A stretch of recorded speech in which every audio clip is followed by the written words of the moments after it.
আমারে যে জাগতে হবে, কি জানি সে আসবে কবে।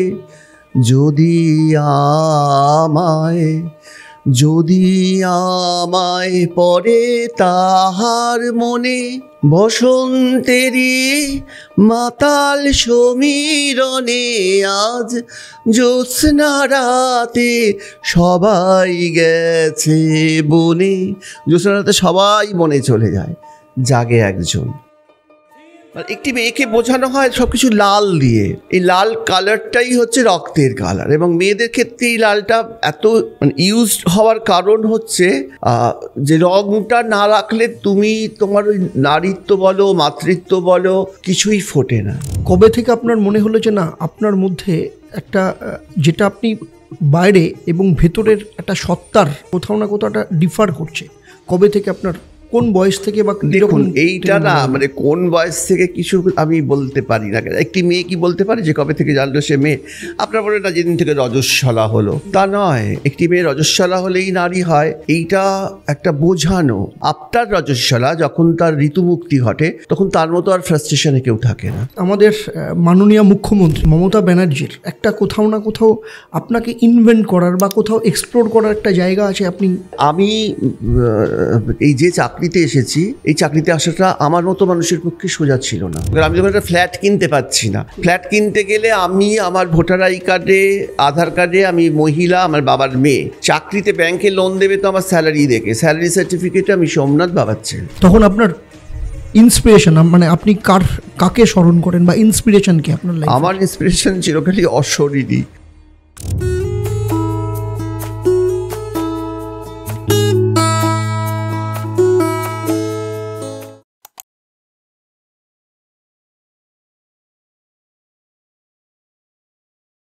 নমস্কার, দ্য দেবদত্ত শো পডকাস্ট চ্যানেলে আপনাদের সবাইকে স্বাগত জানাই। আজ আমাদের পডকাস্ট পর্বে এমন একজন মানুষকে আপনাদের সামনে হাজির করতে পেরেছি, যিনি তার জীবনের অন্যতম কর্তৃত্বের অধিকারী। তিনি একজন রূপান্তরকামী। শুধু রূপান্তরকামী বললে ভুল হবে, তিনি প্রথম একজন রূপান্তরকামী যিনি পশ্চিমবঙ্গের এক বিখ্যাত কলেজের অধ্যাপক হিসেবে নিজেকে প্রতিষ্ঠিত করতে পেরেছেন। আজকে আমরা তার কাছ থেকে শুনব সোমনাথ থেকে মানবী হওয়ার যাত্রা। চলুন তাহলে দেরি না করে সরাসরি আলাপ করে নিই মানবী বন্দ্যোপাধ্যায়ের সাথে। একজন অথর হিসেবে আপনার মাথায় লেখার জায়গাটা কবে থেকে এলো, বা কোন জায়গাটা আপনি ফিল করলেন যে না, আপনার লেখার একটা বিষয়বস্তু আপনি পেয়েছেন বা নিজেকে এক্সপ্লোর করার জায়গা পেয়েছেন? আসলে মানুষ যে কিছু সৃষ্টিকর্ম করে, যে আপনি এটা তো একটা সৃষ্টিকর্মই করছেন, লেখাটাও একটা সৃষ্টিকর্ম। আমার সময় কিন্তু এইসব আসেনি, এইসব মোবাইল ফোন বা এই পডকাস্ট তো ছেড়েই দিন। মানে সিনেমা দুনিয়াটা ছিল সাদা কালো, আর ছিল সিনেমাটা দাঁড়িয়ে ছিল সাহিত্যের ওপর ভর করে, যেখান থেকে আমার সাহিত্যের প্রতি লোভ। আসলে আমার বাচ্চাবেলা থেকে যখন মায়েদের সঙ্গে সিনেমা দেখতাম, মা জেঠিমাদের সাথে, তখন থেকে আমাকে কিন্তু সচল মানুষের থেকে ছায়াছবির মানুষগুলো টানতো। আচ্ছা, এটা খুব স্বাভাবিক, এটা আমার মনে হয় প্রত্যেকটা বাচ্চাকেই টানে। ঠিক, যে কোনো কিছুর মধ্যে ইন্দ্রজাল থাকে, সেই ইন্দ্রজালটা বাচ্চাটাকে আকর্ষণ করে। মা বাবারা অত বোঝেন না, তারা নিয়ে যান সাথে করে, এই বাচ্চা সামলে কাঁদে না যেন বাচ্চা।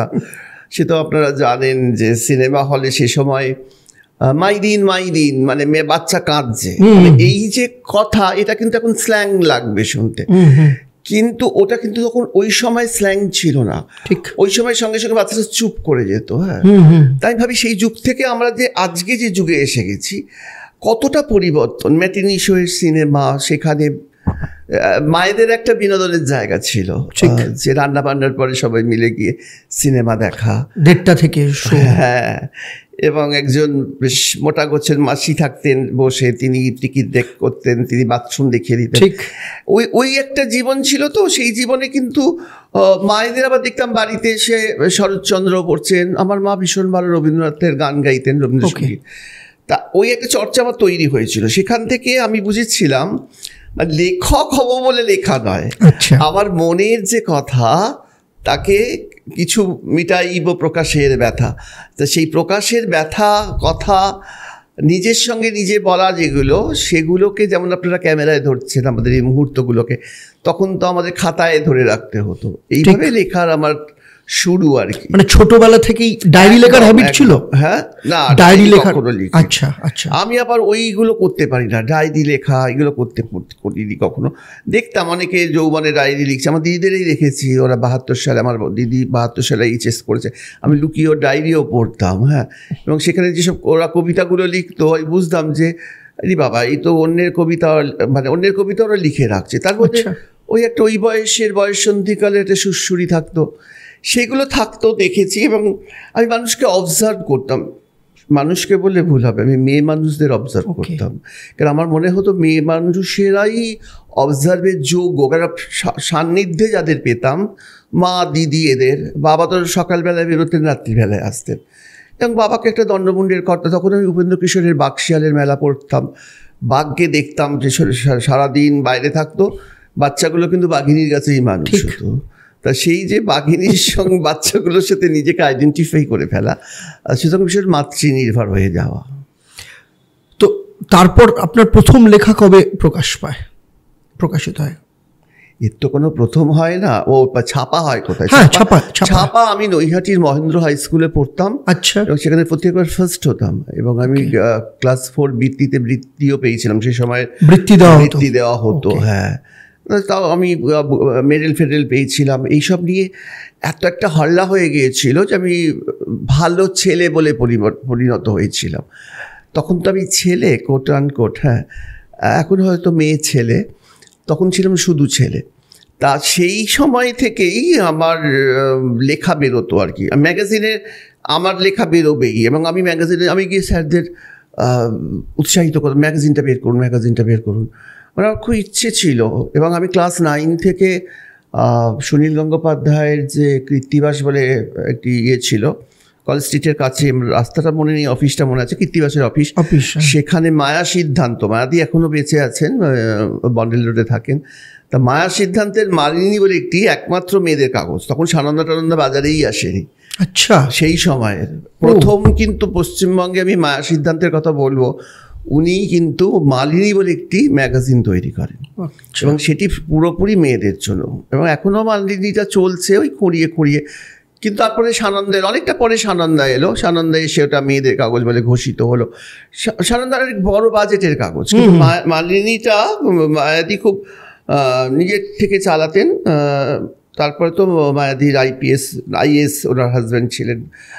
আর আমার সাথে মালিনীদির আলাপ হয়েছিল চন্দননগরের জগদ্ধাত্রী পুজো। আমার জন্ম চন্দননগর, বাগবাজার ঠাকুরের সামনেই আমাদের বাড়ি, মামার বাড়ি। তো সেই মামার বাড়িতে যিনি, ওই যখন আমরা ছোটোবেলায় যেতাম, পুজো হতো, সেইখানে জগদ্ধাত্রী পুজো যিনি করতেন, তিনিও কিষাম সিদ্ধান্ত, মানে মায়াদির বাবা। এই থেকে আমার সঙ্গে মায়াদির আলাপ। এবং মায়াদির তখন মালিনী বেশ নাম করেছে ওখানে, তখন রঞ্জন বন্দ্যোপাধ্যায়রা লিখছেন, অনেকে লিখেছেন, সুনীল গঙ্গোপাধ্যায় লিখছেন, ভালো ভালো লোক লিখেছেন। এবং মায়াদি তখন আমাকে ওই কাগজের কিছু সংবাদ পরিবেশনের কাজ দেন, বিভিন্ন লোকের ইন্টারভিউ নিয়ে। যেমন আমি শাহনাজবিন ইন্টারভিউ নিয়েছিলাম, আমার মনে আছে। ওই তখন শাহনাজবিন হেঁটিতে পার করতে গিয়েছিলেন, পারে শুটিং। হ্যাঁ, এরকম। তারপর মায়াদি আমাকে বললো, তুই আমার কাগজে আছিস, এবার তুই আজকালে যা। তখন আজকালে রঞ্জন বন্দ্যোপাধ্যায় একটা বড় পোস্টে আছেন, আমার লেখা আজকালে বেরোলো। পরে তো গৌরকিশোর ঘোষ আমাকে পাঠালেন আনন্দবাজার, আমি আনন্দবাজারেও করেছি, সানন্দাতেও কাজ করেছি। আচ্ছা। বহুদিন করেছি, হ্যাঁ, ফ্রিল্যান্স জার্নালিস্ট হিসেবে। তারপর ওখানে সিদ্ধার্থ সরকার বলে একজন ছিলেন সাংবাদিক। হ্যাঁ, সিদ্ধার্থ দা। তো সিদ্ধার্থ দা আমাকে বলেন, তুমি যখন চাকরি পেয়ে গেছো, চাকরিতে জয়েন করো। তখন আমি হাই স্কুলে চাকরি পেলাম, কলেজ পার্ট টাইমও করছিলাম। খড়দার একটি স্কুলে, পাতুলিয়া হাই স্কুলে আমি চাকরি পাই। সেটা হচ্ছে 1989। আচ্ছা। এবং সম্ভবত 20 ডিসেম্বর আমি জয়েন করেছিলাম। তারপরে 90 সাল পড়ে গেল। ওই আমার চাকরি, মানে স্থায়ী চাকরি, সরকারি চাকরি শুরু হলো। তার আগে কলেজ পার্ট টাইমে ছিলাম। আর এ তো সাংবাদিকতা, আমার ইচ্ছে ছিল সাংবাদিকতা হবে, লেখালেখির মধ্যে থাকার, সেটা আর হলো না আর কি। সেটা চলে গেল, যেমন মেয়েদের যেমন বিয়ে হয়ে যায়, আমার তেমন চাকরি হয়েই সব কিছুই চলে গেল। মানে শিফটটা করলেন কেন? মানে পার্মানেন্ট চাকরি বলে?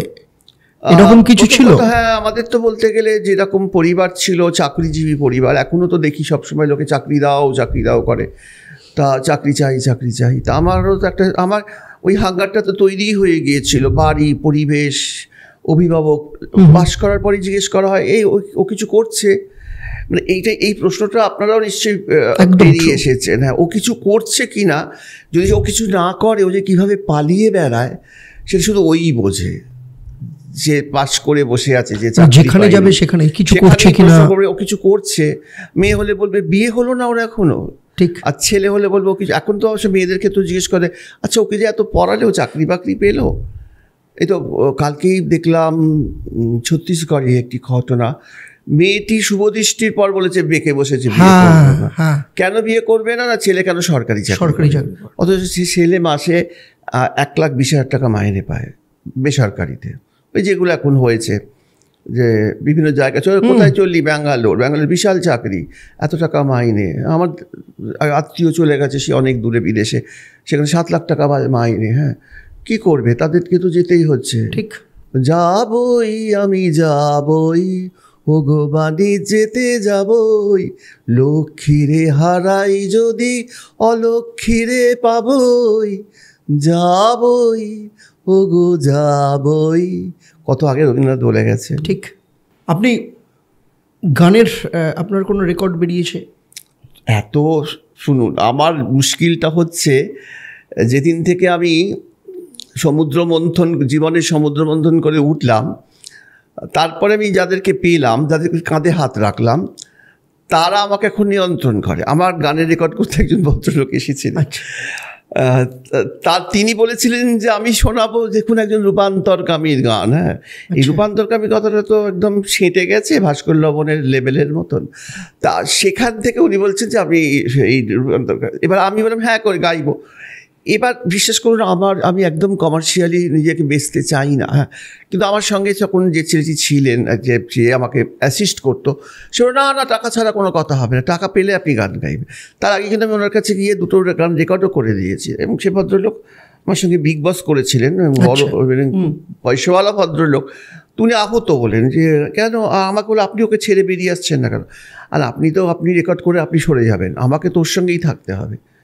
এই যে আমাকে একজনের সঙ্গে থাকতে হয়, আপনি বলবেন আপনার কি কোনো ব্যক্তিত্ব নেই? অবশ্যই ব্যক্তিত্ব আছে, কিন্তু প্রত্যেকটা মানুষ ব্যক্তিত্ব নিয়েও কিন্তু একটা সংসারের পৃষ্ঠপোষকতায় তার ব্যক্তিত্বটাকে বাঁচিয়ে রাখে। ঠিক, আমার ক্ষেত্রেই বা কেন আলাদা হবে? হ্যাঁ, তা আমার ক্ষেত্রে সেটা আলাদা হয়নি, এইভাবে আবার হয়নি। গানের রেকর্ডটা আমি করতে পারি। আপনার গানের গলা তো ভীষণ সুন্দর।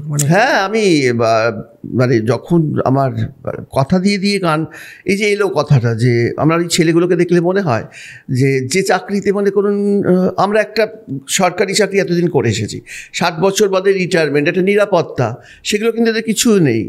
ওরা আজ চাকরি করছে, কালকে চাকরি না করতে পারে, বাবা মাকে ছেড়ে চলে যাচ্ছে, কিন্তু প্রচুর টাকা।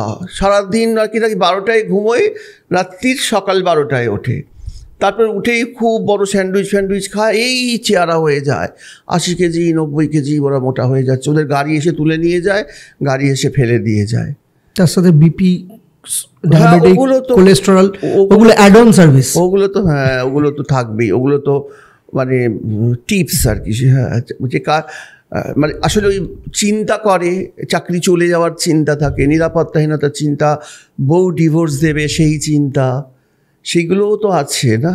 আর ওই যে নিউক্লিয়ার ফ্যামিলির একা হয়ে যাওয়ার চিন্তা, বাবা মাও তখন ভীষণ মানে দেখি তো, ওই যে আমি এই দিদি নাম্বার 1গুলো দেখি, যখন যে বৃদ্ধারা আসছেন, যারা বৃদ্ধাশ্রমে আছেন, তাদের ছেলে যে দেখে না, মানে তিনি ভালো টাকার পান, পেনশন পান, তার হাজব্যান্ডের উইডো পেনশন, তারপরেও ছেলে দেখে না। এগুলো তো দেখি। এগুলো মানে এই যে আমাকে একজন লিখেছে, আপনি তো অনেক মহান মানুষ, আপনি কেন দিদি নাম্বারে গেছিলেন? আরে বাবা, মহান মানুষ তো আমি তাহলে হিমালয়ে গিয়ে বসে থাকতে পারি। দিদি নাম্বার 1-এরও দরকার আছে এই সমাজ প্রেক্ষিতে। সেগুলো কিন্তু অনেকে দেখবে, সবাই দেখে এলো শেফালির বারবধূ, এসে বললো ছি ছি ছি ছি ছি ছি, ওটা একদম কেউ দেখো না, একদম বাজে। হ্যাঁ, সেটা এখনও সেই জায়গায় অন্যভাবে রয়ে গেল সমাজটা। এটাই আবার অবাক লাগে। ছোটবেলা থেকে প্রেশার ছিল আপনার ওপর? দেখুন, প্রেশার সমস্ত জায়গায়, এখন এসে বুঝতে পারি ছিল, তখন তো ওটাকে প্রেশার বুঝতাম না, ওটাকে ভাবতাম এটাই সমাজ, এটাই হয় আর কি, এটাই। কারণ আমার অভিজ্ঞতা তো মায়ের পেট থেকে পড়ে ওইটাই। এবার ওই প্রেশারটা তো ছিলই, যে তোমাকে এতগুলো ভাই, আমার দুপুরে 2জন দিদি, তারপরে আমি ছোটোবেলা থেকে ওই মা ওইটা কি তোমার পুত্র সন্তান, ওকে তো আমরা মেয়ে মনে করেছিলাম, আহা কি সুন্দর দেখতে গো, মিষ্টি মুখটা, ওকে ও মেয়ে নয়, এই যে ব্যাপারগুলো, এর একটা প্রেশার ছিল যে আমি মেয়ে নই, 2 মেয়ের পর আমি ছেলে। এবং তারপরে যদি বাবা মার কাছে কেউ প্রশ্ন তোলে যে সে ছেলে কি মেয়ে, সেটা বাবা মারও একটা প্রেশার। আর প্রেশার না হলে তো আমরা সিদ্ধ পুরুষ হব না কেউ, ঠিক। আমরা যে বয়েলড ম্যান হব, ডিম দেখুন কাঁচা থাকলে কিছু না, সিদ্ধ হলেই ডিম, তাকে খাওয়া যায়। তা আমি সিদ্ধ না হলে অন্যেরা আমায় খাবে কি করে? ঠিক, তাই না? কবে থেকে আপনার মনে হলো যে না, আপনার মধ্যে একটা যেটা আপনি বাইরে এবং ভেতরের একটা সত্তার কোথাও না কোথাও একটা ডিফার করছে, কবে থেকে আপনার, কোন বয়স থেকে? বা দেখুন এইটা না, মানে কোন বয়স থেকে কিছু আমি বলতে পারি না। একটি মেয়ে কি বলতে পারে যে কবে থেকে জানলো সে মেয়ে? আপনার বলে না যেদিন থেকে রজস্বলা হলো, তা নয়। একটি মেয়ে রজস্বলা হলেই নারী হয়, এইটা একটা বোঝানো, যার জন্য আফটার রজস্বলা যখন তার ঋতুমুক্তি ঘটে, তখন তার মতো আর ফ্রাস্ট্রেশনে কেউ থাকে না। মেয়েদের জীবনগুলো তো আমরা তলিয়ে দেখি না, ও মানে পোস্ট মেনোপজ করে দিল, আরে এ কি পোস্ট ডক্টরেট নাকি? পোস্ট মেনোপজ তো কী হয়েছে না, তার সে সংসারে বাতিল। এই কথাগুলো কিন্তু এখন ভাববার সময় এসেছে। সুতরাং হ্যাঁ, এবার আমি মানে একটি মেয়েকে বোঝানো হয় সব কিছু লাল দিয়ে। আমি লাল টিপ পরেছি, সিঁদুরটা পরিনি আজকে, সিঁদুর পরি, লিপস্টিকটাও লাল লাগালাম। এই লাল কালারটাই হচ্ছে রক্তের কালার, এবং মেয়েদের ক্ষেত্রে এই লালটা এত মানে ইউজড হওয়ার কারণ হচ্ছে যে রংটা না রাখলে তুমি তোমার ওই নারীত্ব বলো, মাতৃত্ব বলো, কিছুই ফোটে না। তা সেই জায়গা থেকে আবার আমি মেয়ে হয়েছিলাম যখন দেখেছি আমার দিদি, আমার মা, তারা কি এক্সপ্লয়েটেড, মানে তার পরিবারেই সে এক্সপ্লয়েটেড। এটা কিন্তু এখন বুঝি এসে যখন নিজেকে বিশ্লেষণ করি যে আমার সাবকনসিয়াস কিন্তু যে কোনো, আমার সাবকনসিয়াস নিয়েছে মানে প্রত্যেকটা মানুষেরই সাবকনসিয়াস সত্যটাকে নেয়, আর যেটা কনসাস সেটা অসত্যকে প্রকাশ করে। এইটা যেদিন থেকে বুঝেছি সেদিন থেকেই তো আমার সাবকনসিয়াসে তো কবেই মেয়েরা ঢুকে, মানে মহিলা যে আমি যখন আয়না দিয়ে দেখছি চোখটাকে এরকম করে, হাসছি এভাবে, বা থুতনির কাছে হাতটা দিচ্ছি, এগুলো তো আমি পরে বুঝেছি এগুলো আমার মা দিদিদেরই অনুকরণ। একটা পুরুষের এরকম করে দেখবে, কিন্তু আমি তো সেভাবে দেখিনি নিজেকে কখনো। অর্থাৎ পুরুষকে বলে দেওয়া আছে তুই মানি এই, আর মেয়ে মানি এই। অর্থাৎ পুরুষ সে ওয়াইড প্রসারিত, নারী সে সংকুচিত। এ তো আজও আছে বলেই আমি একটি পুরুষ খোলামেলা পোশাক পরলে ভালো লাগে না। একটি মেয়ে যখন আমার খুব অস্বস্তি লাগে যে মেয়েরা খোলামেলা পোশাক পরে, যদি সে লবঙ্গলতিকা মেয়ে হয়। আর যদি সে টম্বাই কোচের মেয়ে হয়, সে তো খোলা পোশাক পরবেই না, কারণ সে তো জানে যে সত্যি সে পরবে না। হ্যাঁ, তা আমার এই জায়গাগুলো, এই যে নারী পুরুষ, এই যে জেন্ডার বিভাজনগুলো সোসাইটিতে কত সূক্ষ্মভাবে রয়ে গেছে, সেই বিভাজনগুলোকে তো আমি দূর করতে পারবো না। আমি বলতে পারবো, আমি বোঝাতে পারবো, আমি হয়তো একটা কাপড় টেনে দিতে পারবো যে তোমার এখানটা খোলা রয়েছে, এখানটা একটু বন্ধ করো। হ্যাঁ, এটা তো আমার মাতৃত্ব। আমি কন্যা সম মনে করেই তাকে দেবো, আমি কিন্তু শাশুড়ির মতো তাকে টেনে দেবো না, হ্যাঁ, তার মায়ের মতো তাকে টেনে দেবো। একটা কথা বলা হয় যে পৃথিবীতে নিজেকে ছাড়া কাউকে পরিবর্তন করা যায় না, একমাত্র যদি আমি নিজে পরিবর্তন করি, তাহলে আমার চারপাশটা আস্তে আস্তে পরিবর্তন হয়ে যাবে। আজকে ধরুন আপনি যে জায়গাটা থেকে, ধরুন এক্ষুনি আপনি বলছিলেন যে আমি যদি প্রেশার না পাই তাহলে আমি বয়েলড এগ হব কী করে। তো এই যে প্রেশার আসা, কারণ কয়লা প্রেশার পেয়েই হিরে হয়।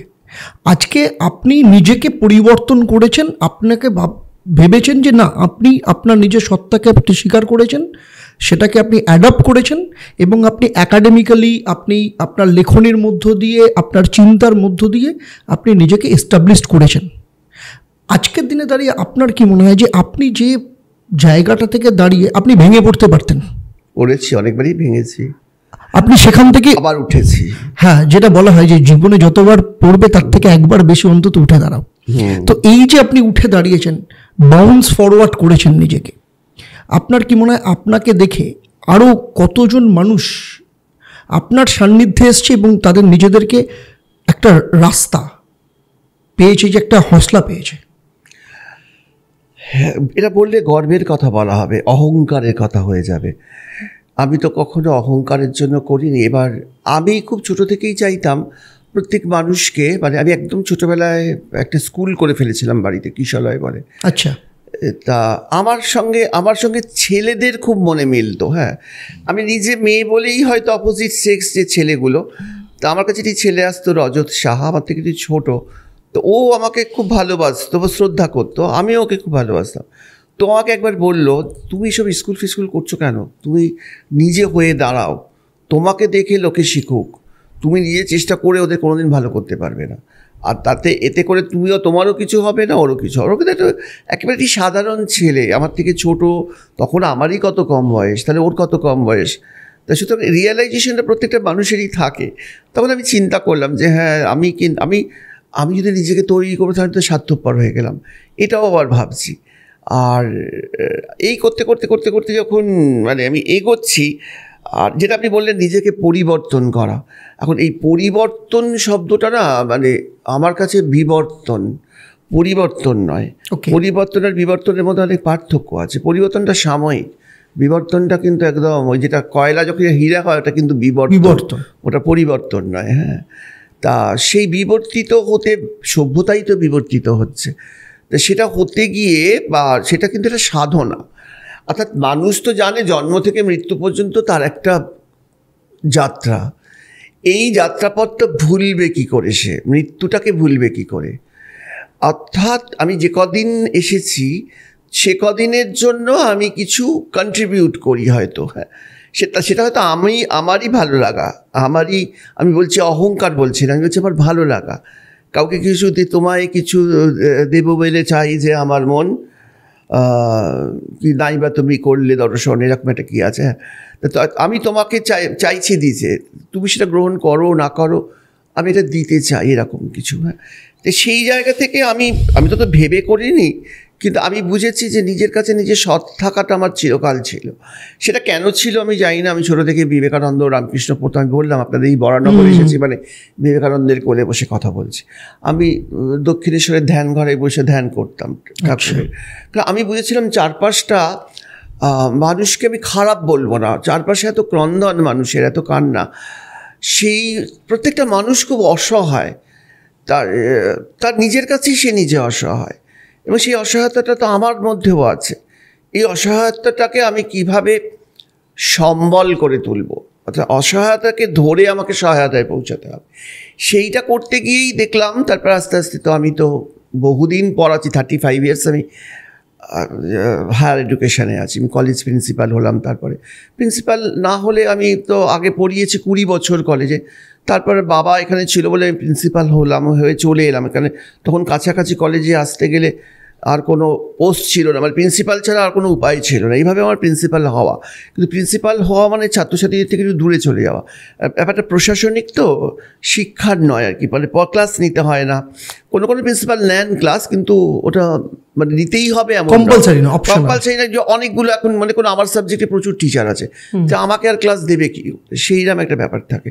অর্থাৎ যেটা কম্পালসারি নয়, অর্থাৎ আমার তো ওইটাই ছিল যে ছাত্রছাত্রীদের সঙ্গে ওই যে ক্লাস টাইম, হ্যাঁ, ওইটা যে মানে দিবে আর নিবে, মিলাবে যাবে না ফিরে এই ভারতের মহামানবের সাগর তীরে। তা সেরকম একটা বোধ থেকে পড়তাম, যে বিবেকানন্দ যেভাবে তার গুরু ভাইদের সাথে কথা বলতেন, এরকম মনে হতো যে ওরা ঠিক পড়ানো ছিল না, ওটা ছিল মেলামেশা এক ধরনের, মানে ওদের সাথে মেশা, ওদেরও ভালো কিছু নেওয়া, আমারও কিছু বলা ওদের। তা সেটা তো চলে গেল। তা সেই জন্যই আবার এই হয়ে ওঠাটা পরে জানলাম যে আমি কিছু হয়ে উঠেছি। লোকে বলতে শুরু করলো, গলায় মালা পড়তে, আমার 2টো বাড়িতে এত পুরস্কার ভাবা যাবে না। আমি এখন যারা পুরস্কার দিতে আসে, খুব বড় পুরস্কার না হলে আমি বলি আর পুরস্কার দেবেন না, কোনো রাখার জায়গা নেই। প্রচুর পুরস্কার পেয়েছি, অনেক আশীর্বাদ পেয়েছি, অনেক বড় মানুষের সান্নিধ্য পেয়েছি। এবারে তারপরে আপনারা ডাকেন, পডকাস্টে আসছি। এই প্রসঙ্গে আমি একটা কথা, আপনি যখন প্রিন্সিপাল কথাটা বললেন, তো সেখানে আমাদের মাননীয় মুখ্যমন্ত্রী মমতা ব্যানার্জির একটা কোথাও না কোথাও আপনাকে ইনভেন্ট করার বা কোথাও এক্সপ্লোর করার একটা জায়গা আছে, আপনি আপনার কি? হ্যাঁ, মানে আমি এই যে চাকরিতে এসেছি, এই চাকরিতে আসাটা আমার মতো মানুষের পক্ষে সোজা ছিল না। মানে যখন টের পাওয়া গেল যে আমি, মানে একটা থাকে না যে কাউকে অসামাজিক করে দেওয়া, হ্যাঁ, যে এই মানুষগুলো কিন্তু অসামাজিক, যেটা আমাদের গতি থেকে মানে বহুদিন ধরে এটাই চালু ছিল যে এরা পড়াশোনা করতে পারে, এরা দিয়ে করতে পারে, মানে এটা ভাবতেই পারে না। হ্যাঁ, যে কারণে ঋতুপর্ণ বেরোতে পারলেন না। ওই জানে যে সোসাইটির এমন স্টিগমা, যখনই শুনবে মানুষটা তখন তার কোনো কাজই নেবে না। হ্যাঁ, মানে এটা কেন হয়েছে তার জন্য বিরাট ইতিহাস আছে, কেন এই গতানুগতিক এটা হলো। তা যখন আমি 8 বছর কলেজে পড়ানোর পর আমি যখন সেক্স অ্যাসিস্ট্যান্ট সার্জারি করে মানবী হলাম, এবং একদম একটি গ্রামের কলেজে, তা সেই কলেজে কিন্তু ছাত্রছাত্রীরা আমাকে খুব মেনে নিল। আচ্ছা, কিন্তু শহর থেকে যাওয়া যে মাস্টারমশাইরা তারা মানতে পারলেন না। হ্যাঁ, তারা ওই কিছু সমরেশ বসুর যেমন ওই প্রজাপতি গল্পে ছাত্রদের নিয়ে কিছুটা কয়েকটা ছাত্রকে দলে টেনে নিয়ে বলে ওর পিছনে লাগে, কর তা কর। তা ওইখান থেকে সহনশীলতাটা তৈরি করতে হলো। আচ্ছা, আমাকে ডক্টর বলেছিলেন যে পৃথিবী একদিকে, তুমি একদিকে, তুমি তখন তো ভাবাই যেত না সেক্স অ্যাসিস্ট্যান্ট সার্জারিটা পারবে এরকম করতে। তখন আপনি এত পরে বলছেন, আমি তো আমার সাথে কথা বলেই নিয়েছি, কিন্তু এখনও পৃথিবী একদিকে, আমি একদিকে। কেন হয়তো আমার খোলসটা চেঞ্জ হয়নি, আমি হয়তো মানবী বলি, কিন্তু ভেতর থেকে তো সবাই জানে আমি যদি চেঞ্জ নাও করতাম, আমি যদি ওইভাবে থাকতাম, তাতেও কিন্তু আমাকে লোকে ছাড়তো না। সেই প্যাক দিত, সেই বলতো জানিস তো, হ্যাঁ, গ্রামে গেলে বলতো এটা মেনাঙ্গা, কে বলতো মগা, কে বলতো ছক্কা, কেউ বলতো এইটা ওই জানিস তো হোমোসেক্সুয়াল। হ্যাঁ, এই তো মানুষ তো সেক্সুয়াল দিয়ে মানুষকে বিচার করে। হ্যাঁ, তার মন, মেন্টালিটি, তার ইমোশন, এগুলো তো ভাবেই না। তো সুতরাং আমি সোসাইটিকে বুঝে নিয়েছিলাম যে সোসাইটি এপারে থাকলেও যা বলবে, ওপারে থাকলেও তাই বলবে, অথচ খাবারটা কিন্তু আমাকেই উপার্জন করতে হবে, আমার খাদ্য। তা মমতা ব্যানার্জি আমাকে যে জায়গাটা করে দিলেন সেটা হচ্ছে যে ওই প্রিন্সিপাল হওয়ার যে জায়গাটা আমি খুব জানি, কেন আমার এর আগে আমি যখন 2003-তে সেক্স অ্যাসিস্ট্যান্ট সার্জারি করেছি, তখন আমার পিএইচডি হলো 2006-এ। তা আমার দুটো ইনক্রিমেন্ট কিন্তু দেওয়া হলো না। কেন দেওয়া হলো না? কেন আমি আগের লোককে দেওয়া হবে, তোমাকে দেওয়া হবে না। আগের লোকটা তো আমিই ছিলাম। তা 2006-এ আমার পিএইচডি হওয়ার পর সবাই পেল, আমাকে কোনো ইনক্রিমেন্ট দেওয়া হলো। আমার দুটো ইনক্রিমেন্ট পুরো নষ্ট। যেহেতু আমি মানবী হয়ে গেছি, সোমনাথ নামে চাকরিতে। হ্যাঁ, সে আমার ব্যথা। কারণ আমি তখন শিক্ষামন্ত্রীর কাছে খুব, সুদর্শন বাবু তখন ছিলেন, অনেক পায়ের সুতো ছিঁড়ে ফেলেছিলাম যে আমার নামটা চেঞ্জ হোক। তা উনি তখন বলেছিলেন যে কেন মেয়েদের নাম কি সোমনাথ হয় না? এখন ঘটনাটা তখন আমি আমার এক বন্ধুকে এসে বললাম, মানে বন্ধু মানে দিদি গোছের বন্ধু, তার নামটা আমি করছি না, সেও খুব বিখ্যাত মহিলা। সে বলে ওনাকে বলিস যে ওনার মেয়ের নাম সোমনাথ রাখতে। হ্যাঁ, তা আমি এসে আর বলিনি, আমি কত ঝঞ্ঝাট চাইতাম না। তা তারপরেও যখন আমি প্রিন্সিপাল পরীক্ষা দিলাম, তা আমি ভেবেছিলাম আমার যত যোগ্যতাই থাক আমাকে দেওয়া হবে না। কিন্তু মমতা বন্দ্যোপাধ্যায় আসার পরে 2011-তে আমার সমস্ত সমস্যা মিটিয়ে দিলেন, আমার নাম চেঞ্জ করে দিলেন, আমার যেটা লিঙ্গ অফিসিয়ালিও আমি, মানে আমার চাকরি ক্ষেত্রেও আমি একজন নারী, একজন মানবী হিসেবে পরিচিতি পেলাম, এবং প্রিন্সিপালে আমার যে যোগ্যতা সেই অনুযায়ী আমাকে চাকরি দেওয়া হলো। এইটা আমি আমাদের মুখ্যমন্ত্রীর কাছে আমি একেবারে সারা জীবনে, যে শুধু আমি না, আমার বাবা পর্যন্ত কৃতজ্ঞ। কারণ আমি যখন একটা ফ্ল্যাট কিনতে পারছি না, ফ্ল্যাট কিনতে গেলে আমি আমার ভোটার আই কার্ডে, আধার কার্ডে আমি মহিলা, আমার বাবার মেয়ে। চাকরিতে ব্যাংকে লোন দেবে তো আমার স্যালারি দেখে, স্যালারি সার্টিফিকেটে আমি সোমনাথ, বাবার ছেলে। আমি 2013-তে একটা ছোট্ট ফ্ল্যাট তখন কলকাতায় কিনতে পারলাম। 11-তে সেগুলো ওরা, মানে যখন এলেন মমতা ব্যানার্জি বন্দ্যোপাধ্যায়, আবার তোমার থেকে আমার ব্যানার্জি এসে যাচ্ছে, মমতা বন্দ্যোপাধ্যায় যেবার মুখ্যমন্ত্রী হলেন, সেই সময়ে 2011 সালে সেপ্টেম্বরের মধ্যে আমার সব মিটে গেল। আচ্ছা, এবং তারপরে আমি 2000 অ্যাপ্লাই করলাম, পরীক্ষা দিলাম, কলেজ সার্ভিস কমিশন দিয়ে আমি 2014 সালে আমি সিলেক্টেড হয়ে 15 সালে আমি জয়েন করলাম অ্যাজ আ প্রিন্সিপাল। তো দিদি কি আপনাকে কি অ্যাপিল করতে হয়েছিল না? দিদি প্রথম থেকেই ওটাকে? না, দিদিকে তো অ্যাপিল করতে হয়। আমি শিক্ষামন্ত্রীর কাছে জানিয়েছিলাম নাম চেঞ্জের জন্য। আচ্ছা, তখন পার্থবাবু ছিলেন না, তখন ব্রাত্য ছিলেন। হ্যাঁ, ব্রাত্য আমার বন্ধু, অনেক দিনের। ব্রাত্যর সাথে আমি অনেক কাজ করেছি, টিভি প্রোগ্রাম করে। আমি ব্রাত্যই বলি। হ্যাঁ, ব্রাত্য 1 বছর ছোটও হবে হয়তো, মানে একবারে আমরা খুব বন্ধু টাইপের, একসঙ্গে কাজ করেছি ওর সাথে। তাই ব্রাত্য আমাকে প্রচুর অনেক দিন ধরেই চিনতেন।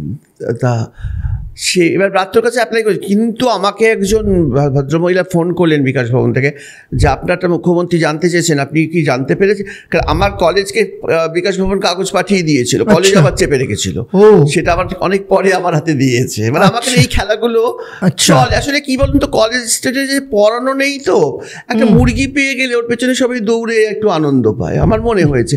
এখন তো তাই দেখি যে মানে কাজকর্মের দিকটা কেউ দেখেই না, লোকে সরকারের সমালোচনা করে। আরে আত্মসমালোচনা করো, নিজে কি করতে পারছো, নিজেরা কি করছো, আমি কি আমার সমস্ত জায়গায় সৎভাবে চলছি?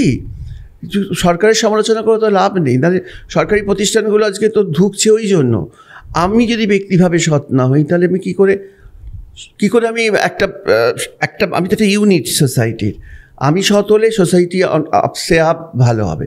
প্রত্যেকে যদি আমাদের এই বোধটা থাকে, তা সে তখন আমি কলেজকে জিজ্ঞেস করলাম যে আমি তো এরকম ফোন পেয়েছি যে এরকম আমার, হ্যাঁ তোমার তখন হয়ে গেছে। তখন প্রিন্সিপাল কাগজ ভার করে আমাকে দিচ্ছেন। তখন উনি প্রিন্সিপালও পাঠিয়ে দিয়েছেন, কিন্তু ওরা চেপে গেছে। হ্যাঁ, আচ্ছা, মানে বিকাশ ভবন আপনাকে কনফার্ম করছেন যে? তখন আমি জানতে পারলেন। তাই সেটা এই সুযোগ সুবিধাগুলো মুখ্যমন্ত্রী, তারপরে মুখ্যমন্ত্রী আমাকে শিক্ষক দিবসে একটা মঞ্চে তুলেছেন, সবার সঙ্গে আলাপ করিয়েছেন। আমি তারপরে যখন প্রিন্সিপাল হলাম, তখন ওই ছাত্র সংসদের ওই মেয়র রোডের ওখানেও আমাকে মঞ্চে তুলে একটা ওটার আশীর্বাদ, ওটার ভালোবাসা আমি পেয়েছি, যেখান থেকে আমি অনেকটা। তারপরে আমি হলাম 2015 ট্রান্সজেন্ডার যে ডেভেলপমেন্ট বোর্ড তৈরি হলো, তাকে সেখানেও আমি ভাইস চেয়ারপারসন। দুটো ক্ষেপেই আমি ভাইস চেয়ারপারসন ছিলাম ওখানে, মানে এখনও আছি আর কি, এই অর্থে অফিসিয়ালি। আচ্ছা, হ্যাঁ, এরকম কয়েকটা সরকারি পোস্টেই আমি আছি। আর তো প্রিন্সিপালটা তো ওটা তো চাকরি একটা, ওটাও আছে। তো এখন আপনি প্রথম as a principal Krishnanagar women's college. কত বছর ছিলেন ওখানে? 5 বছর মতন। হ্যাঁ, পুরো 5 বছর না হলে ওই 4.5 বছর, 4 বছর, 5 বছর। তারপরে তো চলে এসেছিলাম সাউথ কলকাতায়, ঢোলা মহাবিদ্যালয়ে।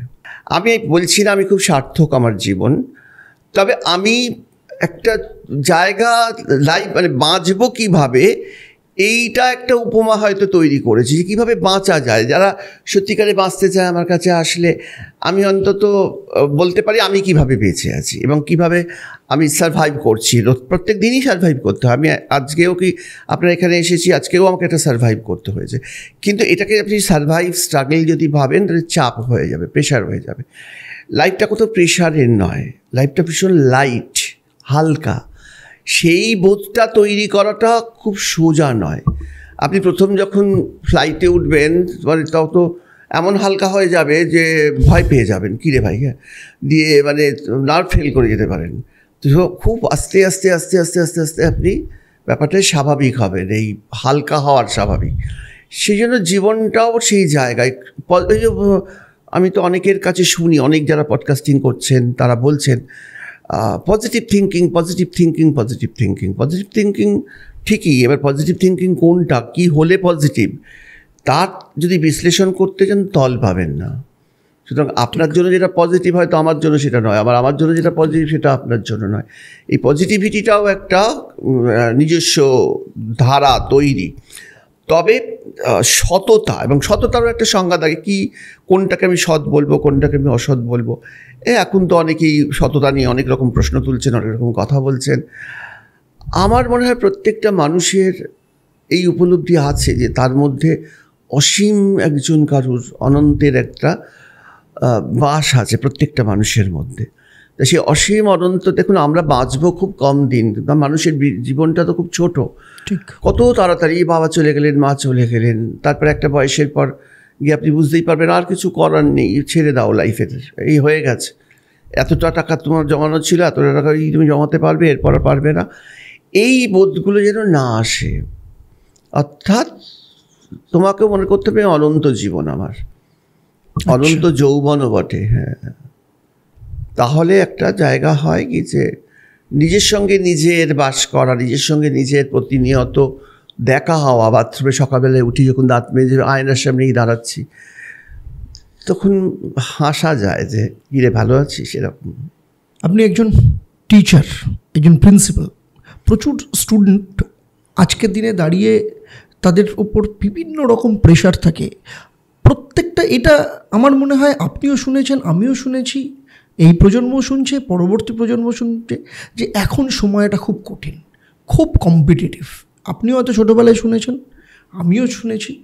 এই যে একটা ন্যারেটিভ তৈরি করা হয়েছে একটা সময় থেকেও, এখন আপনার মনে হয় না যে এই যে চারদিক থেকে অনেক বেশি স্টুডেন্টকে কম্পিটিটিভ করে দেওয়া হচ্ছে, তার জন্য অ্যাড অন হিসেবে ডিপ্রেশন, অ্যাংজাইটি এগুলো ভীষণভাবে বাড়ছে?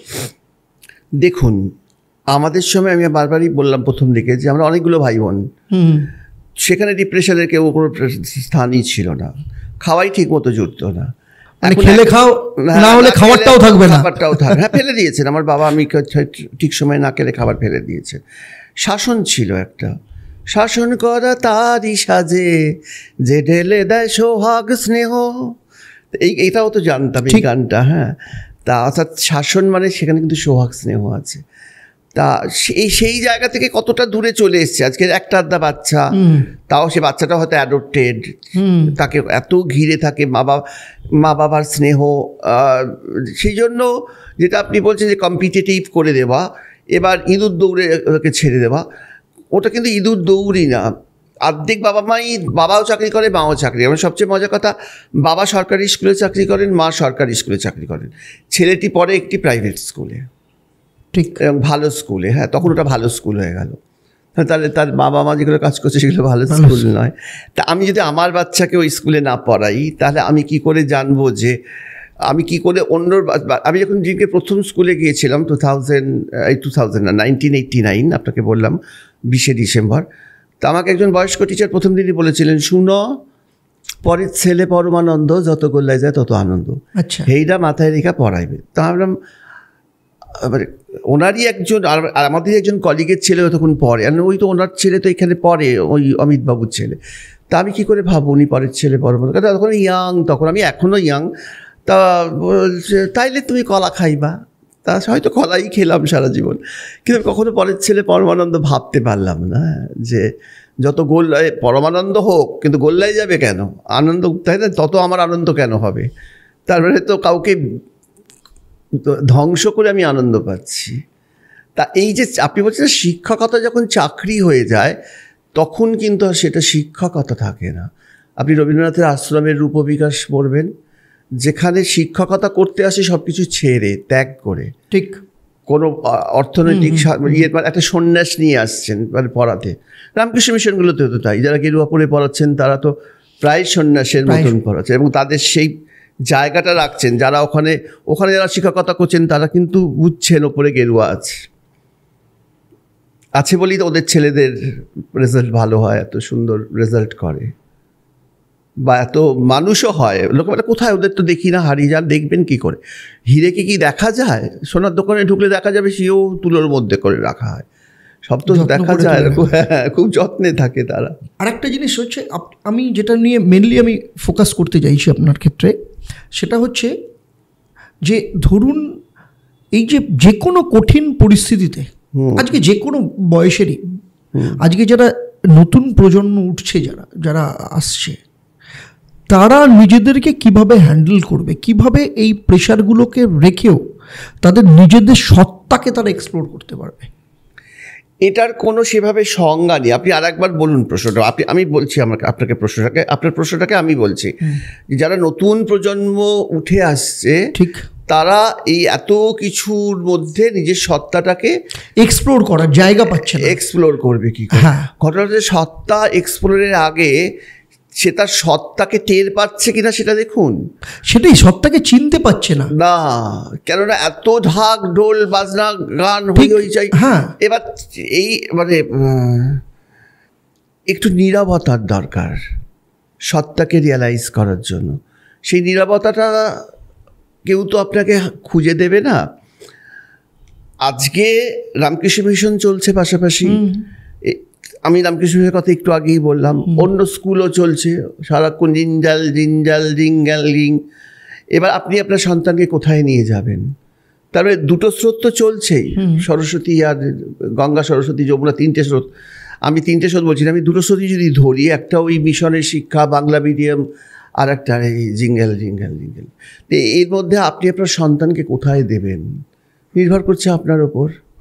আপনি কি ওকে ওই ধ্যান তন্ময়তার মধ্যে নিয়ে যাবেন যেখানে সকালবেলায় রাত্রি 4টে উঠে ঠাকুরের ঘরে গিয়ে ধ্যান করতে হয়, নাকি ওই টিফিন বক্সে চাউমিন নিয়ে দৌড়বে সেটা চাইবেন? এইটা ঠিক করলে তখন ওর সত্তাটার কথা ভাবা যাবে। মানে সবাই তো আপনি যদি সবাইকে এক দলে ফেলে দেন তাহলে আবার মুশকিল হয়ে যায়। কারণ আমি প্রচুর ছেলেপুলের সাথে মিশি, এই যারা স্টুডেন্ট। হ্যাঁ, আমি রিসেন্ট একটি আমার ছেলেকে জানি, ছেলেটি রবীন্দ্রভারতীতেই পড়তো গান নিয়ে, ও চলে গেছে সিকিমের কাছাকাছি একটি রামকৃষ্ণ মিশনে, মানে অরুণাচলেরও শেষ দিকটা। মানে আমি অরুণাচল অব্দি গেছিলাম, ওর অবধি যেতেই পারলাম না, মানে এত সংকটময় রাস্তার দুর্গম জায়গায় ওটা রয়েছে, সেখানে আপনারা যাওয়া হয়নি। কিন্তু ও আমাকে বলেছিল তুমি এসো, ও এখানে একদম ইয়াং ছেলে, বাচ্চা ছেলে। আমি তুই চাকরি বাকরি করবি না? বললো না, আমি রামকৃষ্ণ মিশনে গানই শেখাবো। তা সে ওটাকে নিজেকে পছন্দ করেছে, ডিভোট করেছে। এবার এই যে নিজেকে ডিভোট কখন করে, যখন তার সত্তাটা জাগে, তবেই তো, তাই না? এই যে রবি ঠাকুরের যে গান, আমারে যে জাগতে হবে কি জানি সে আসবে কবে, যদি আমায় পড়ে তাহার মনে। এই যে যদি আমায় পড়ে তাহার মনে, এই তাহারটা কে? ওই জিঙ্গেল জিঙ্গেলকে আপনি বোঝাতে পারবেন সেই তাহারটাকে? বসন্তেরি মাতাল সমীরণে আজ জ্যোৎস্না রাতে সবাই গেছে বনে। জ্যোৎস্না রাতে সবাই বনে চলে যায়, জাগে একজন। সেই একজন যদি কেউ হতে পারে, তখন তার নিয়ে এই প্রশ্ন আসবে, তার সত্তা, সে কি কোথায় যাবে না যাবে। সে হয়তো একা হয়ে যাবে, কিন্তু সে অসীমের সন্ধান পাবে। এবার তো রবীন্দ্রনাথের যদি উপন্যাসগুলো পড়ি, শচীশ, আমি চতুরঙ্গের কথা বলছি, চতুরঙ্গ। হ্যাঁ, তো শচীশকে তো সবাই বললো কী রে ভাই, ও বিয়ে করলো না, সংসার করলো না, কী হলো? অসীম তুমি আমার, অসীম তুমি আমার বলে আকাশের দিকে তাকিয়ে রইল।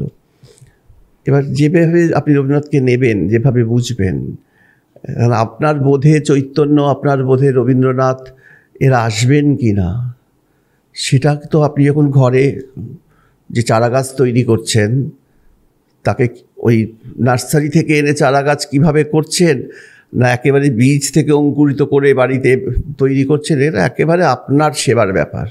আপনার সন্তানকে আপনি কি করবেন? আমি এরকমও বাড়িতে জানি, মানে বাড়িতে বাচ্চার পড়াশোনার যাতে ক্ষতি না হয় সেই জন্য স্ট্রিক্টলি বলে দেওয়া হয়েছে বাবাকে, তুমি রাত্রির 12টার পর ঢুকবে।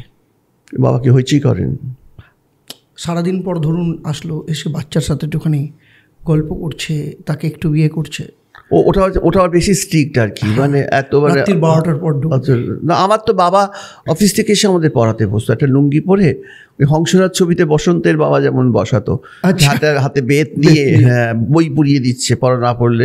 ইংরেজ সাহেবের যে অত্যাচারটা করতো সেটা বাবারা করতো। হ্যাঁ, কত অত্যাচারের পর আজকে মনে হয় একটু হয়তো স্বাধীন হয়েছে, কিন্তু সেইটা ছিল বলে কোথাও না কোথাও একটা অনুশাসন, ওইটার এখন সেটা ছিল বলে একটা পোড়ামাটি তৈরি হয়েছি। হ্যাঁ, মানে সেটা ছিল বলে একটা এমন তৈরি হয়েছি, কিন্তু সেই ফ্লেক্সিবিলিটিটা রাখতে হবে।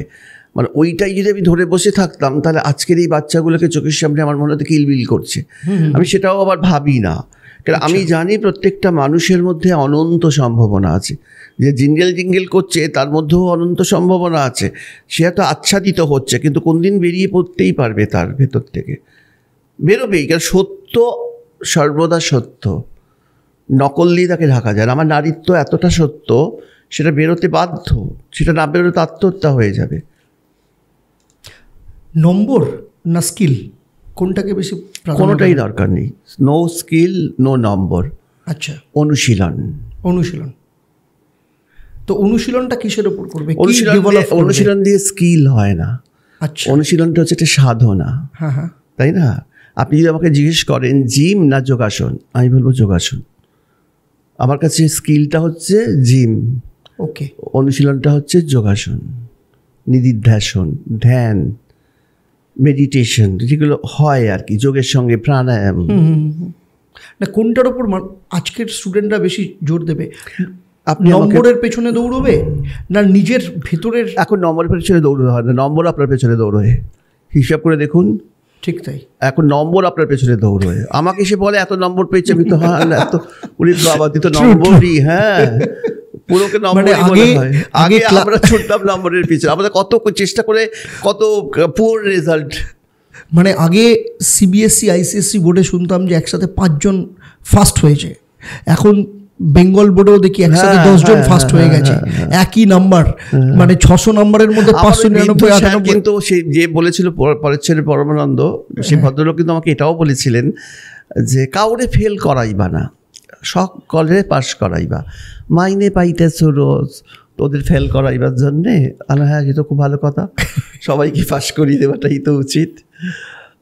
পরপর ক্লাসে পাস করবে তো মাধ্যমিকে গিয়ে আটকে যাবে, তখন আটকাবে, সেটা তো বড় জায়গায় বলেছিল। সেটা তো আমার হাতে নেই। না, সেটা আমার হাতে নেই, সেজন্য আমার মতো পাস করি না। তো আমি জানতাম যে এই পাস ফেলেরটা আসল পাস ফেল নয়।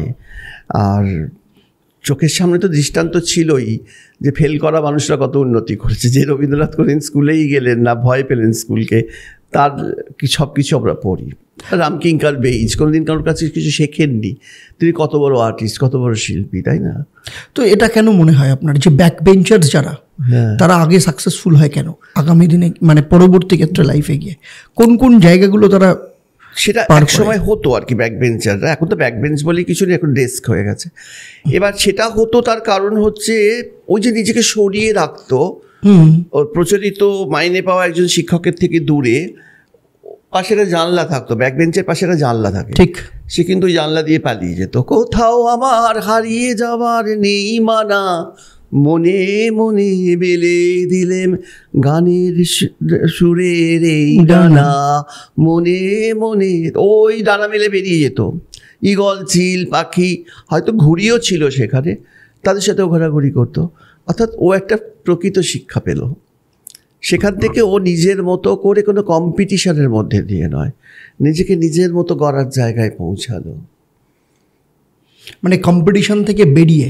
হ্যাঁ, কারণ আমি সমরেশ বসুর কথা জানি, বাবার ক্লাস ফ্রেন্ড ছিল, বাবু তো সবসময় ব্যাক বেঞ্চে ছিল। এবং সমরেশ বসু আমার সামনে বসে একটা ইন্টারভিউ দিচ্ছিলেন, মানে আমি তখন পড়ি 12 ক্লাসে, উনি এসেছিলেন আমাদের স্কুলে। আমার বাবার বন্ধু, আমাদের এলাকারই লোক, নৈহাটির খুব বিখ্যাত মানুষ। তা সমরেশ বসু বলছেন যে ক্লাস 5-এ আমাকে গরু রচনা লিখতে দিয়েছিলেন, তখন আমি স্যারকে দেখিয়েছিলাম, স্যার বলেছেন হ্যাঁ নিজের সম্পর্কে এতটাই লেখা যায়, মানে অনেকটা বেশি লিখে ফেলেছিলাম, মানে এতটাই, উনি বলছেন আমি লেখাতে এতটাই কাঁচা ছিলাম ক্লাস 5-এ, সে যে কালে গিয়ে সমরেশ বসু হবে সেটা কেউ ভাবেনি, মাস্টারমশাইরা তো ভাবেনি। এই সমস্ত কিছুর মধ্যে মাঝে মাঝে মন খারাপ লাগে, খুব মনে হয়, ফিল করেন? আমার মন কেমন করে কে জানে, কে জানে, এই যে কথা রবি ঠাকুর বলছেন আমার মন কেমন করে, এই মন কেমন করেটা কেন বলো তো? মানে এই যে আমরা ফেলে এসেছি, তুই ফেলে এসেছিস কারে মন, মন রে আমার, তাই তাই জনম গেল শান্তি পেলি না রে মন, মন রে আমার। এই যে কথার মধ্যে দেখবে রবীন্দ্রনাথের এই গানের মধ্যে আছে, যেমন করে ঝর্ণা ঝরে দুর্গম পর্বতে। তা এই যে, অর্থাৎ তুমি তোমার গত জীবনের যে স্মৃতি, সেটা তোমাকে এই এই চিন্তাধারায় এসে হন্ট করে বা তোমাকে ভাবায়, তখন তোমার ওই জন্মের জন্য মন খারাপ করে। এই মন কেমন করে যেটা বলো, সেটা অবশ্যই মন কেমন করে, কিন্তু মন কেমন করলে আমি খুব সিরিয়াস হয়ে যাই যে মনকে কেমন করতে দেওয়া যাবে না। তখন আপনার ইন্সপিরেশন, মানে আপনি কাকে স্মরণ করেন বা ইন্সপিরেশন কি আপনার লাইফে? আমার ইন্সপিরেশন চিরকালই অশরীরী, শরীরী কেউ নয় আর কি। তা রবি ঠাকুরও তখন অশরীরী, তাকে তো আমরা শরীরে পাচ্ছি না। হ্যাঁ, তা সেইখান থেকে আমার কল্পনাই আমার মানে আমার ওই যেটা বলে ইন্সপিরেশন। কারণ রবি ঠাকুর পড়েছি, রবি ঠাকুর বলেছেন আমারই আমির মধ্যে একটা ছোট আমি আছে, একটা বড় আমি আছে। এই ছোট আমি হচ্ছে আমার জীবাত্মা, আমি ভেবেছি আমার মতন, আর বড় হচ্ছে আমার পরমাত্মা। তা বাঁধিনু যে রাখি পরাণে তোমার, সে রাখি খুলো না, এ কথা তো আমি আমার বড় আমিকে বলি। বাঁধিনু যে রাখি পরাণে তোমার, পূজা পর্যায়ের গানগুলোকে তরুণ মজুমদারের ছবিতে প্রেম পর্যায় করে দিল, সেই জায়গাগুলো তো ছিলই আর কি, কিন্তু আমি ওগুলোকে ওইভাবেই রেখেছি আর কি। মানে প্রেম পূজা অবশ্যই মিশে গেছে রবি ঠাকুরে, কিন্তু যার জন্যে কিশোর কুমার গেয়েছিলেন আমার পূজার ফুল ভালোবাসা হয়ে গেছে, তুমি যেন ভুল বোঝো না। তার অনেক আগে রবীন্দ্রনাথ লিখেছেন প্রিয়জনে যাহা দিতে পারি তাহা দিই দেবতারে, দেবতারে যাহা দিতে পারি তাহা দিই প্রিয়জনে, দেবতারে প্রিয় করি প্রিয়েরে দেবতা। এই তো রবি ঠাকুর কবে আগে লিখেছে, সেটাই দেখুন কত সুন্দর আধুনিক গান হয়ে গেল, আমার পূজার ফুল ভালোবাসা হয়ে গেছে, তুমি যেন ভুল বুঝো না, এবং খুব হিট গান হয়ে গেল। একদম। তো আজকের পর কি মানে গায়িকা সত্ত্বেও কি দেখতে পাবো? সেটা তোমার শুভেচ্ছা, তোমাদের আশীর্বাদ থাকে। না আমি দেখো, তুমি কেমন করে গান করো হে গুণী, আমি অবাক হয়ে শুনি, কেবল শুনি তুমি। এই যে তুমি কেমন করে গান করো, রবি ঠাকুর কিন্তু বলছেন আমি গাইছি না, মনে করি অমনি সুরে গাই, কণ্ঠে আমার সুর খুঁজে না পাই। কণ্ঠে যদি সুর খুঁজে পাই নিশ্চয়ই আমার গায়িকা সত্তা আসবে, কিন্তু যে আমাকে দিয়ে গাওয়ান, যিনি আমার ভেতরে গান, তাকে তো গাইতে হবে। সেটা আমার সত্তা, শুধু সত্তার, আমার পরম সত্তা। আমার এটা তো ঠিক গান না, এটা আমার একটা জীবনের বেঁচে থাকার জানও বলতে পারে। মানে এই গান, বিশেষত রবি ঠাকুরের গান, প্রতি মুহূর্তেই আমাকে মরণ হতে যেন জাগি গানের সুরে, প্রতি মুহূর্তে আমাকে জাগায়, মরণ থেকে জাগায়। ওই মন কেমন বলছিলে না, মন কেমন থেকেও তো রবি ঠাকুর জাগায়। অবশ্যই।